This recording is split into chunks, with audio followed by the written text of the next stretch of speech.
दोस्तों स्वागत है आपका are you fly high channel में। मैं रवि वशिष्ठ आज आपके लिए एक हॉरर स्टोरी लेके आया हूँ जो कि रियल इंसिडेंट पे बेस्ड है।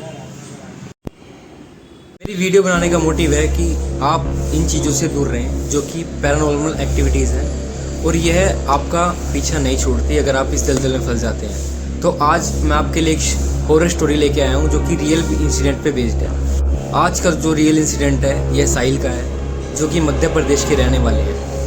साहिल अपनी हायर एजुकेशन के लिए 12th के लिए मध्य प्रदेश से में एक विदिशा डिस्ट्रिक्ट है जिससे 100 किलोमीटर दूर एक गांव है, वहां जाते हैं। साहिल पढ़ने में बहुत ही ज़्यादा इंटेलिजेंट है और होशियार है। शुरू से ही पढ़ाई में उनका बहुत ज़्यादा मन लगता है। उन्होंने अपनी एजुकेशन को हमेशा टॉप लेवल पे कंप्लीट किया है। साहिल के पेरेंट्स उसी पे डिपेंडेंट थे क्योंकि वो घर का सिर्फ सिंगल चाइल्ड था। साहिल के पेरेंट्स को विश्वास था कि वो कहीं भी जाएगा, अकेला भी रहेगा तो वो उसका पढ़ाई से मन नहीं भटकेगा। उसका पालन पोषण कुछ इस तरीके से हुआ था और क्योंकि वो घर का इकलौता था, सिंगल चाइल्ड था, तो उसके घर वालों ने उसे हमेशा यही समझाया था कि अपना पढ़ाई पे ध्यान दे और वो पढ़ाई पे ही ध्यान देता था। हालांकि सभी के दोस्त तो हुआ करते ही हैं, कुछ हरामी किस्म के जो हर किसी को राह से भटका दे, बट साहिल उनमें से नहीं था। साहिल अपनी हायर एजुकेशन के लिए 2016 में विदिशा डिस्ट्रिक्ट से 100 किलोमीटर दूर एक गांव में जाते हैं। वहाँ पर वह एक रेंटेड हाउस में पढ़ने के लिए रहते हैं जो कि 6 फ्लोर का था और उसमें 6th फ्लोर पर वो रहते हैं। 2016 में इतनी फैसिलिटीज़ तो नहीं थी और जो स्टूडेंट क्राउड था उसके पास पैसे भी नहीं रहते थे, मनी प्रॉब्लम ही रहती थी, तो इतनी फैसिलिटीज़ नहीं थी उस टाइम पर। और जो उनका 6th फ्लोर था जहाँ पे वो रहते थे, उसका जो बालकनी थी उसका बहुत ही प्यारा व्यू था। वहाँ बिल्कुल ग्रीनरी थी और मन भी लगता था। पर इस बीच में उन्हें सिर्फ एक ही बात परेशान कर रही थी, जो कि थी रात को 1 या 2 बजे के बीच छत से आती आवाज़ें। वह आवाज़ें कुछ इस प्रकार की थी जैसे कोई सिलेंडर रोल कर रहा हो या फिर रख रहा हो, लेकिन छत के ऊपर कुछ भी नहीं था, वहाँ पे कोई नहीं रहता था। साहिल ने बताया कि जब 2016 में वो स्टडी करते थे और स्कूल जाते थे, स्कूल से वापस आकर वो सो जाते थे रेस्ट वगैरह करके, तो वह रात को पढ़ते थे 1 या 2 बजे के बीच। उस टाइम उनको ऐसी आवाज़ आती थी जैसे कोई सिलेंडर रख रहा हो या रोल कर रहा हो छत के ऊपर से, लेकिन छत के ऊपर कोई नहीं रहता था। साहिल कई बार इन चीज़ों को इग्नोर कर देते थे, कई बार इस बारे में सोचते थे, बट वह इन चीज़ों पर ज़्यादा ध्यान नहीं देते थे क्योंकि जहाँ वो पहले रहते थे उनके घर के आसपास ये चीज़ें नॉर्मल थी, तो उन्हें इस चीज़ की आदत भी थी, इसलिए वह पैरानॉर्मल इंसिडेंट से इतने ज़्यादा नहीं डरते। हालांकि उसके अलावा कोई और होता वहाँ पर तो वह वहाँ पर स्टेबल नहीं कर पाता, वहाँ से चला जाता। उसके बाद टाइम बीतता है, 1 महीना 2 महीना, चीज़ें नॉर्मल रहती हैं, उनको इतना फ़र्क नहीं पड़ता, वो चीज़ों पे इतना ध्यान देते भी नहीं हैं, बट चीज़ें नॉर्मल रहती हैं। 1-2 महीने के बाद कुछ इंसिडेंट बढ़ जाते हैं कि जो मैंने आपको बताया कि सिलेंडर रोल हो रहा है या कोई रख रहा है, तो वह सोचते हैं कि 6 फ्लोर हैं, कोई ऊपर 6 फ्लोर में जो फैमिली रहती है किसी न किसी कोई ऊपर गया होगा और वह वहाँ पर होगा, बट वो अगर ऊपर जाके देखते हैं तो वहाँ कुछ भी नहीं पाता, बिल्कुल सुनसान, वहाँ कुछ भी नहीं होता। उस 6 फ्लोर के रेंटेड हाउस के बिल्कुल सामने एक पीपल का पेड़ था। उस पीपल के पेड़ पे लोग कई प्रकार की हांडियाँ लटका के जाते थे जिसमें कईयों की अस्थियाँ होती थी या धुआं या टोना टोटका। उन्होंने यह सारा इंसिडेंट अपने घर पे बताया। उनके घर वाले कहते हैं कि तू इन चीज़ों से दूर रह और अपना पढ़ाई पे ध्यान लगा। दिन पर दिन चीज़ें बढ़ती जाती हैं। 1-2 महीने और बीते, वह जैसे अपने स्कूल जाते थे, वहाँ से वापस आते थे, तो उनके जो बर्तन थे वह छत के ऊपर रखते थे एक रैक में, बट जब वो वापस आते थे तो वो बर्तन अलग अलग जगह बिखरे मिलते थे। तो वो इन चीज़ों को बड़ा इजी वे में लेते थे कि भाई कोई बिल्ली वगैरह होगी, उसने इधर उधर कर दिए होंगे, या कोई जानवर होगा छोटा मोटा, तो इन चीज़ों को भी उन्होंने इग्नोर किया। धीरे धीरे चीज़ें बढ़ने लगी। कई बार जब वो स्कूल से वापस आते थे तो उनका घर भी जो उसका 6th फ्लोर था उस पर कपड़े बिखरे मिलते थे। ऐसा लगता था किसी ने कमरा सारा बिखेर दिया है, बर्तन भी अपनी जगह पर नहीं होते थे। तो उन्होंने एक बार सोचा भी कि मैं ओनर से बात कर लेता हूँ कि भाई ये क्या सीन है, बट उन्होंने सोचा यार मैं 12वीं क्लास में पढ़ने वाला बच्चा हूँ, क्या बबाल में पढ़ूँ, अपना पढ़ाई पे ध्यान लगाता हूँ। बट हद तो जब हो जाती है जब 1-2 महीने बाद उसका दोस्त नाइट आउट के लिए उसके घर पर आता है, जिस दोस्त का नाम था गोपाल। साहिल को पता था कि मेरे घर में इंसिडेंट्स हो रहे हैं, छत पे से आवाज़ आती है, पर इसका अंदाज़ा गोपाल को नहीं था। गोपाल और साहिल रात को पढ़ने के लिए बैठते हैं और 2-3 बजे के करीब वही आवाज़ शुरू हो जाती है, जैसे कोई सिलेंडर रोल कर रहा हो या फिर उसे रख रहा हो। पढ़ते टाइम उसका दोस्त डिस्टर्ब होने लगता है और वह गंदी गंदी गाली देने लगता है छत को देख के। जैसे आप देखते हैं कि गर्म खून होता है, नया नया उबाल होता है, तो गंदी गंदी गाली देने लगता है, जो कि उसकी सबसे बड़ी भूल थी। गोपाल बोलता है कि कोई पागल का बच्चा है क्या जो मैं पढ़ने नहीं दे रहा, ऊपर कौन रह रहा है यार, पागल का बच्चा है कोई। और गोपाल ऊपर चला जाता है साहिल को लेकर और वहाँ जाकर देखता है वहाँ पर कोई भी नहीं होता। साहिल गोपाल को समझाता है कि भाई यहाँ पर ये चीज़ें नॉर्मल है, इस चीज़ों को इग्नोर करो। गोपाल छत पर देख के माँ बहन की गाली देने लग जाता है कि तेरे बस की है तो तू हमारे सामने आ।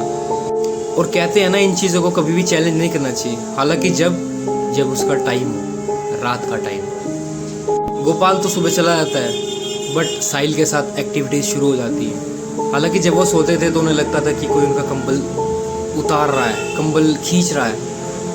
हालांकि साहिल ऐसे परिवार से था जहाँ उन्हें इन चीज़ों का कोई प्रभाव नहीं पड़ता था, कोई इफेक्ट नहीं पड़ता था। बट जब कंबल खींचने की चीज़ थी वो उन्हें इफेक्ट करती है और वह डर जाते हैं। फिर भी साहिल ने इन चीज़ों का बहुत डट के सामना किया। धीरे धीरे दिन निकलते गए। कुछ दिनों बाद साहिल का प्लान बनता है उज्जैन महाकाल मंदिर जाने का, और वह किसी को बिना बताए उज्जैन पहुंच जाते हैं भोले बाबा की नगरी में। उज्जैन महाकाल के पास एक धर्मशाला में वह रुकते हैं, जहाँ की रात के 2 बजे उनके पास उनके ओनर का कॉल आता है। उनके ओनर बोलते हैं कि तुम क्या कर रहे हो भाई, तुमने हड़कंप मचा रखा है, तुम्हारे फ्लोर पे कोई सिलेंडर घुमाने की आवाज़ आ रही है, ये 4थे और 5वें फ्लोर वालों ने मेरे को कंप्लेंट की है। तो साहिल कहते हैं कि भाई मैं तो उज्जैन आया हुआ हूँ, मैं तो घर पे हुई नहीं और डोर मेरा लॉक है। उसकी आंटी बोलती है झूठ मत बोलो, मैं ऊपर आती हूँ, ऊपर आकर चेक करती हूँ क्या हो रहा है ऊपर। और जब ओनर ऊपर पहुँचते हैं तो वहाँ पर ताला लगा होता है और वहाँ साहिल नहीं होता। 15 मिनट बाद साहिल दोबारा उनको कॉल करता है कि आंटी जी सब ठीक है। उसकी आंटी कहती है कुछ नहीं हुआ, वहम होगा, तू आराम से दर्शन कर और आराम से घर। साहिल वहाँ से वापस आ जाते हैं और वही डेली स्कूल से आना जाना उनका शुरू हो जाता है। इंसिडेंट्स चल रहे हैं बट वो डट के सामना कर रहे हैं। उसके बाद 2-3 महीने बीतते हैं और उसका दोस्त दोबारा आता है नाइट आउट के लिए। फिर साहिल के घर पर गोपाल आता है और वह रात को पढ़ने बैठते हैं और दोबारा से वही आवाज़ें आनी शुरू हो जाती हैं। गोपाल फिर से गालियाँ देनी शुरू कर देता है और चैलेंज करता है कि तुम जो भी हो, कोई भी एंटिटी हो, तो मेरे सामने आओ, तुम्हारे बस की हो तो। और साहिल अपने दिमाग में सोचता है कि हमने हमेशा सुना है कि अगर इन चीज़ों को हम चैलेंज ना करें तो ये हमारे साथ कुछ नहीं करती हैं। कैसे ना कैसे सुबह होती है और उसके दोस्त के साथ कुछ भी नहीं होता है और वह सुबह उसे उसके घर भेज देता है कि तू जा भाई। 2-3 दिन बाद साहिल के घर के पास एक पार्टी होती है जिसमें साहिल को बुलाया होता है, इनवाइट किया होता है, बट साहिल कहता है मैं अकेला नहीं जाऊंगा। गोपाल को फ़ोन करता है कि भाई तू भी आ जा, और कुछ दोस्त और भी आए हुए थे। फंक्शन को अटेंड करने के लिए थोड़ी सी ड्रिंक की हुई थी, जो कि उन्होंने अपने फ्लैट पर ही की हुई थी। बाकी सभी दोस्त उसके होश में थे, लेकिन जो उसका दोस्त था जो उसके फ्लैट पे आया करता था, पढ़ाई करता था, गोपाल, उसने कुछ ज़्यादा पी हुई थी, वो अपने होश में नहीं था। और गोपाल ने कुछ ज़्यादा पी हुई थी तो वो आसपास की जगह देखकर वहाँ पर वोमिटिंग करने लग जाता है। और वह साहिल अपने दोस्तों को बोलता है कि तुम जाओ, ये अपने होश में नहीं है, इसको मैं अपने फ्लैट पे ले जाऊँगा। साहिल गोपाल को अपने फ्लैट पर ले जाता है जो कि 6 फ्लोर का था, और उस टाइम पर लिफ्ट भी नहीं थी क्योंकि 2016 की बात है। तो वह पैदल उसको 6 फ्लोर तक लेके जाता है अपने फ्लैट तक, और टाइम हो रखा था वही 1 या 2 बजे का। और जैसे ही साहिल गोपाल को वहाँ पर लेटाता है तो वही सारी आवाज़ें आनी शुरू हो जाती हैं और गोपाल अपने होश में नहीं था। उसने सीधा गाली वगैरह देनी शुरू कर दी कि तुम्हारे बस की कुछ नहीं है, जो तुम कुछ नहीं कर सकते, ऐसे है वैसे है। उसने काफ़ी कुछ सुनाया। और जो साहिल का फ्लैट था वो 1 BHK फ्लैट था, 1 रूम था, 1 किचन था और 1 बाथरूम था। और वह किचन के जस्ट सामने नीचे चादर बिछा के वहीं पर लेटे हुए थे। साहिल ने बताया, रवि भाई आप बिलीव नहीं करोगे, जो उन्होंने इंसिडेंट देखा उनके रोंगटे खड़े हो गए। साहिल के जस्ट सामने उनका दोस्त सो रहा था और उनका फेस अनकवर्ड था, और साहिल को नींद नहीं आ रही थी। तो वह किचन की तरफ देख रहे थे और वह देखते हैं कि किचन के जस्ट सामने से एक फीमेल एंटिटी निकल कर आती है। जिसमें वाइट कलर का कुछ डाला हुआ था, और वह एंटिटी बहुत गंदी नज़र से, बहुत गंदी तरह से गोपाल को घूर रही थी। और साहिल उस एंटिटी को, साहिल के साथ उसका कोई आई कांटेक्ट नहीं था। और साहिल ने इतनी हिम्मत की, फटाफट उसने उसका कंबल उसके मुंह पे ढका और उसके तकिए के नीचे एक हनुमान चालीसा रख दी। अब भगवान जाने, भगवान की कृपा से साहिल में इतनी हिम्मत आई, उसने फटाफट ये सब काम किया। और साहिल गोपाल को कहता है कि भाई मैं तेरे हाथ जोड़ता हूँ, तू सो जा, अब कुछ मत बोलियो मेरे कहने से। और उसका दोस्त इतने नशे में होता है कि वो सो जाता है, उसे पता ही नहीं लगता। सुबह जब साहिल ने गोपाल को देखा तो उसको 103 फीवर आया हुआ था और उसकी तबीयत बहुत ज़्यादा ख़राब थी। फिर साहिल गोपाल को उसके घर छोड़ाता है और कुछ दिन बीतते हैं, साहिल से उसका कोई कांटेक्ट नहीं रहता। तो साहिल कॉल करता है गोपाल को और उसे पता लगता है कि गोपाल एक हफ्ते से बहुत ज़्यादा बीमार है। साहिल उसके पेरेंट्स को सारा कुछ बता देता है कि हमारे यहाँ पर ऐसे ऐसे होता है और इसने उन्हें चैलेंज किया है और गाली दी है, MCBC सब कुछ बोल देता है जो जो उसने किया था। तो गोपाल के पेरेंट्स किसी मौलवी या पंडित जी से कांटेक्ट करते हैं और उसे दिखाते हैं, तो पता लगता है कि उस पर एक प्रेत का साया है। फिर गोपाल को वहाँ पर लेके जाया जाता है और पंडित जी उस पर गंगा जल छिड़कते हैं, पानी पिलाते हैं और एक ताबीज़ देते हैं, जो ताबीज़ आज तक गोपाल डालता है। साहिल बताते हैं कि वह जब भी गोपाल के पास फ़ोन करते हैं और पूछते हैं कि तू ठीक है, तो गोपाल यही कहता है कि भाई जब भी मैं लॉकेट उतारता हूँ तो मैं बहुत गंदी तरह से बीमार पड़ जाता हूँ, मुझे खुद का होश नहीं रहता, मैं बहुत ज़्यादा बीमार हो जाता हूँ। अब बात यह आती है कि उस फ्लोर में ऐसा था क्या कि इतने सारे इंसिडेंट होते थे और क्या सीन था। तो साहिल बताते हैं जिस रेंटेड हाउस में वो 6th फ्लोर पर रहते थे, उसके जस्ट बराबर में एक कमरा है जिस पर हमेशा ताला लगा रहता था और वह सोचते थे कि वह एक स्टोर रूम है। उस कमरे में एक कपल रहा करता था जिसकी आए दिन लड़ाइयाँ होती थी, बहसा बहसी होती थी और टॉपिक सिर्फ एक ही रहता था, गरीबी। तो जो फीमेल थी वह अपनी इच्छाएं नहीं पूरी कर पा रही थी, जिस वजह से लड़ाई होती थी और वह मेल पार्टनर को बहुत ज़्यादा टॉर्चर करती थी। तो उसके पति ने एक दिन क्या किया, रात को उसकी बीवी के मुंह पे हाथ रखकर 15 चाकू घोंप दिए। उसके बाद से यह सभी इंसिडेंट वहाँ पर हो रहे थे और यह साहिल को जब पता लगा, जब साहिल ने वह फ्लैट वहाँ से खाली कर दिया। फ्लैट खाली करने के बाद साहिल सोचते हैं, उनकी तबीयत पर कोई फ़र्क तो नहीं पड़ता, बट उनके दिमाग में ये बात आती है कि वह जहाँ पर इतने सालों से रह रहे हैं उसके जस्ट बराबर में मर्डर हुआ था। अब बात आती है गोपाल कैसा है।